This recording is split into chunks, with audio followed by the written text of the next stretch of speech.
समाजातील प्रत्येक घटना थेट आपल्यापर्यंत पोहोचवणारे आपलं हक्काचं न्यूज चॅनल क्रांती सूर्य न्यूज।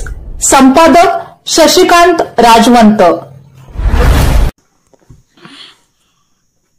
सांगली काळीखण भागात अवैधरित्या विक्रीसाठी आणलेली 2,61,000 रुपये किमतीची सुगंधी तंबाखू स्थानिक गुन्हे अन्वेषण विभागाच्या पथकाने पकडली असून सुगंधी तंबाखूसह 4 चाकी मोटारही ताब्यात घेत तब्बल 9,61,000 रुपयांचा मुद्देमाल जप्त केला आहे।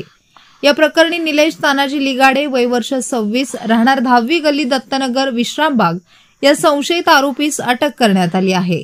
ही कारवाई आपटा पोलीस चौकी परिसरात दिनांक 19 रोजी सायंकाळी 6 वाजता करण्यात आली।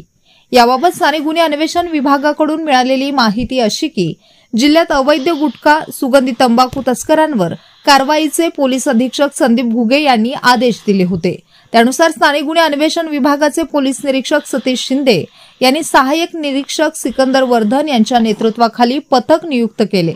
हे पथक सांगलीत पेट्रोलिंग करीत असताना निलेश लगाडे हा त्याची मोटार क्रमांक MH10 EA 6769 मधून सुगंधी तंबाखू विक्रीसाठी काळीखण परिसरात येणार असल्याची माहिती मिळाली।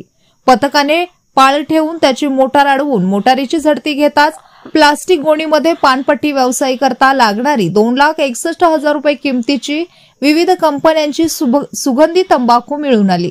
ही तंबाखू राज्यात प्रतिबंधित असताना विना परवाना विक्रीसाठी आणल्याप्रकरणी निलेश लगाडे याला ताब्यात घेण्यात आले असून त्याच्यावर विश्रामबाग पोलीस ठाण्यात गुन्हा दाखल करण्यात आला आहे।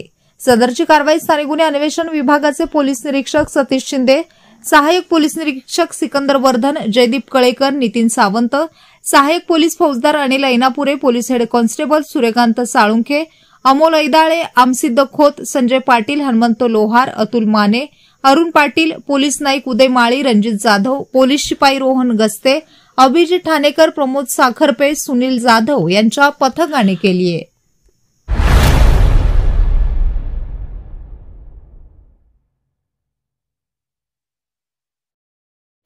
क्रांती सूर्य न्यूज।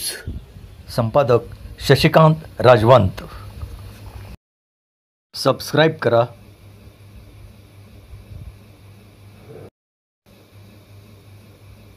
बेल आयकॉनला क्लिक करा आणि लाईक करायला विसरू नका।